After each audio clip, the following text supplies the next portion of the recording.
Harrison Okene.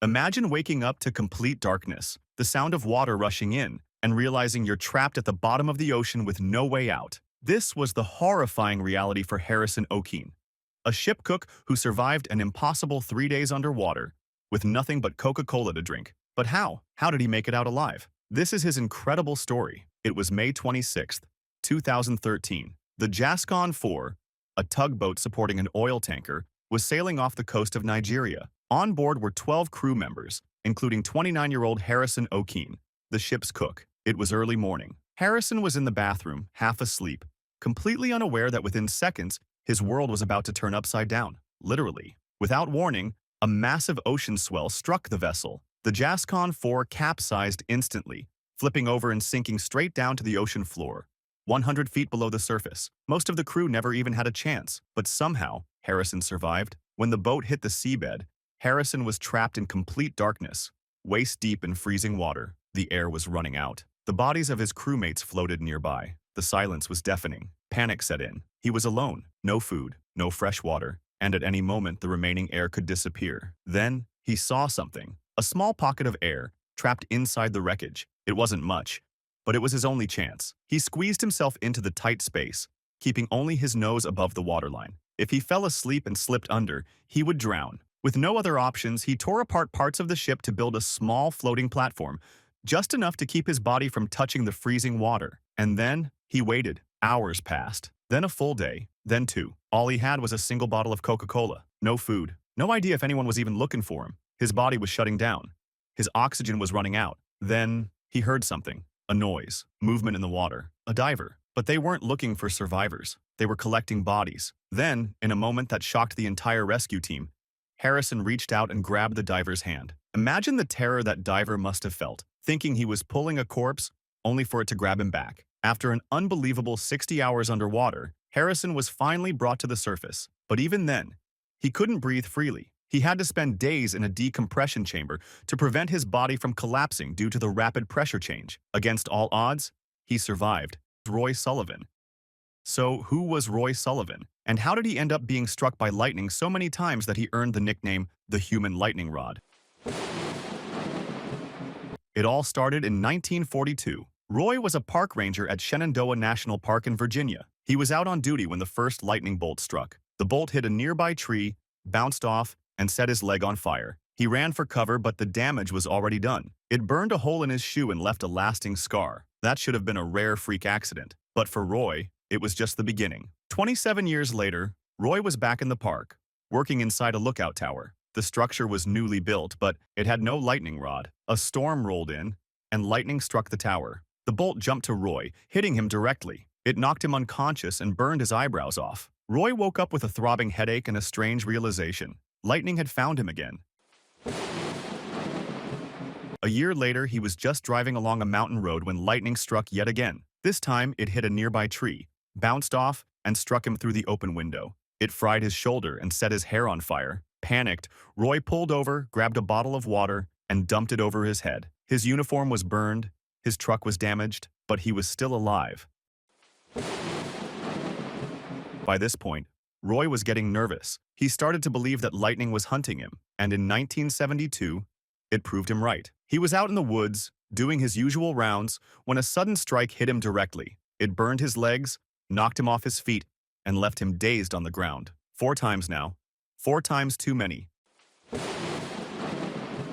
A year later, Roy thought he had figured it out. If lightning wanted to get him, he wouldn't make it easy. He stayed inside his truck during storms, believing rubber tires would protect him. But lightning had other plans. In 1973, it struck his car, traveled through the metal and shocked him inside his vehicle. His hair caught fire again, and he barely managed to escape before his truck burst into flames. He was officially fed up. By now, Roy Sullivan was a legend. People joked that he should wear a lightning-proof suit, but Roy was just trying to live his life. In 1976, he was out fishing when, boom, another lightning bolt struck. It hit the top of his head, traveled through his body, and burned his chest and stomach. Even more unbelievable, he finished his fishing trip before heading to the hospital. And then, it happened one final time. In 1977, while hiking in the park, Roy was struck for the 7th time. The bolt burned his chest and stomach again. He collapsed, But he survived. At this point, Roy had been struck more times than anyone in recorded history.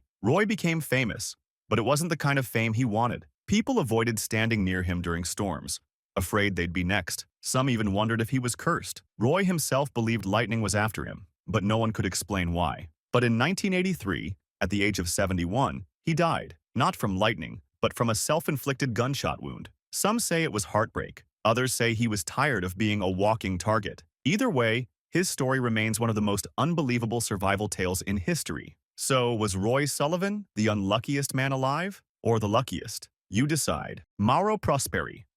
The Marathon des Sables, also known as the toughest foot race on Earth. Mauro Prosperi, a 39-year-old Italian police officer and experienced marathon runner, trained for months, ready to test his limits. But little did he know, the desert had other plans for him. On the fourth day of the race, disaster struck. A massive sandstorm rolled in, completely blinding Mauro and the other runners. Race officials always tell participants to stop and wait out storms, but Mauro? He figured he could just keep jogging through it. After all, how bad could it be? Well, pretty bad. By the time the storm cleared, Mauro realized he had made a huge mistake. He was completely alone. No other runners, no race markers, no signs of civilization, just endless sand dunes stretching in every direction. He had been blown 180 miles off course. No problem, he thought. I'll just walk until I find the race again. Spoiler alert, that didn't happen. Mauro's water supply was gone. The Sahara doesn't exactly have convenience stores, so he had to get creative. He did what survival experts say is the last resort. He started drinking his own urine. Was it refreshing? Nope. Did it keep him alive? Absolutely. At night, temperatures dropped, and Mauro found shelter in an abandoned Muslim shrine. But shelter wasn't the only thing it had. It had bats. Lots of bats. Now, a normal person would scream and run. Mauro? He grabbed those bats and ate them raw. If Bear Grylls had been watching, he would have given Mauro a standing ovation. By day 8, Mauro had reached his limit. He was exhausted, starving, and convinced he wouldn't make it. So, in true dramatic fashion, he attempted to end it all. He took out a small blade and cut his wrists, hoping the desert would take him quickly. But guess what? Mauro was so dehydrated, his blood was too thick to flow properly. That's right, he was so dried out that even dying wasn't working for him. The next morning, he woke up, still alive. The Sahara had rejected his resignation. On the 9th day, just when he thought he was doomed, Mauro spotted a group of nomadic herders. They took one look at this sunburned, bat-eating, urine-drinking Italian and rushed him to safety. He had lost over 35 pounds, was severely dehydrated, but miraculously still alive. You'd think this experience would make him swear off marathons forever. But Mauro? Oh no, this man is built differently. He went back and finished the race years later. Because once you've survived drinking your own pee and eating bats, a little 155-mile jog is nothing. Michael Benson, a 23-year-old American tourist, had one goal: to take the perfect selfie. He and his family had traveled all the way to Italy, and what better way to impress Instagram than a photo on the edge of a volcano? There was just one problem. He took the wrong path. Instead of following the safe tourist trail, he ignored the no entry signs and decided to take a shortcut. Big mistake. As he got closer to the crater, the ground beneath him turned into loose volcanic rock, unstable, slippery, and dangerously steep. But Michael didn't care. He wanted that shot. And then he fell, over 50 feet straight into the volcano. And somehow, he was still alive. His phone? Gone. His family? Nowhere in sight. He was stranded inside one of the most dangerous volcanoes in the world, with no way to call for help. Lucky for Michael, someone saw him fall. Within minutes, a team of 4 rangers rushed down the volcano, risking their own lives to save him. But reaching him was almost impossible. The crater walls were so steep that one wrong step could send them tumbling into the lava with him. And Michael? He was barely holding on. With only minutes before exhaustion and heat took over, the rangers finally reached him. They tied a rope around his waist and slowly began pulling him back up the crater wall. It took several hours, but against all odds, Michael survived. He suffered cuts, burns, and one of the worst cases of embarrassment in history. Not only did he have to explain how he ignored the warning signs, but he was also arrested and fined for trespassing. Mount Vesuvius has destroyed entire cities, but somehow it spared Michael Benson. His selfie? Lost forever. But his story? Legendary. Stephen Callahan. It was supposed to be just another relaxing day on the water. In 1982, Stephen Callahan, an experienced sailor, set off on a solo trip across the Atlantic. He had built his own small sailboat, named the Napoleon Solo, and was ready for adventure. But just a week into his journey, disaster struck. One night, a violent storm rolled in. Powerful waves slammed into his boat. Then, bam! A sudden impact. Something had punctured his hull. Water started rushing in. Callahan had no time to think. His boat was sinking. With only seconds to react, he grabbed a survival bag, an emergency kit, and a few supplies before his boat completely disappeared beneath the waves. Alone, in the middle of the Atlantic, with nothing but an inflatable life raft, his fight for survival had just begun. The days were brutal. The sun was relentless, burning his skin. He had limited water, barely enough to last a few days. His only hope? A small solar still to convert seawater into drinkable water. But it barely produced enough to keep him alive. Food was another problem. At first he tried to fish, but with no bait, the fish ignored him. His stomach ached with hunger, but after days of struggle he figured out a trick. He used pieces of his own clothes as bait, and finally, he caught his first fish.